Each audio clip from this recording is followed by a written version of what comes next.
Onlayn yarim kunlik ish har kuni atigi 30 daqiqa vaqt ajratib, oddiy vazifalarni bajaring va daromad qiling.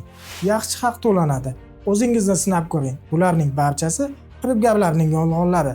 Hech qanday onlayn ish yo'q. Sizni o'z tuzoqlariga tushirishmoqchi.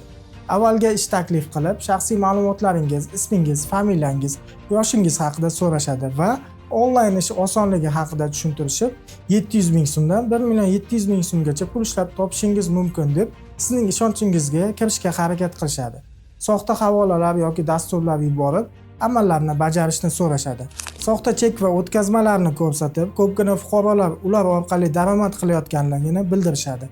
To'g'ri, avvaliga chumchuqqa don bergandek sizning hisobingizga kichik miqdordagi pul tashlab berishadi va katta miqdordagi pul tikib, katta foyda olishingizni taklif qilishadi. Afsuski, ularning yolg'onlarga ishonib qolayotgan fuqarolarimiz talaygina. Firibgarlar asosan mashhur, uzun, AliExpress, Amazon va shu kabi onlayn do'konlarning nomidan ish yuritib, fuqarolarning ishonchiga kirishmoqda. Shuni yodda tuting, mashhur onlayn do'konlar hech qachon sizga kunlik yoki 30 daqiqalik ishlarni taklif qilmaydi. Soxta havolalarni yuklab oling va shaxsiy ma'lumotlaringizni begona shaxslarga taqdim qilmang. Ogoh bo'ling, firibgarlarning yolg'oniga ishonib qolmang.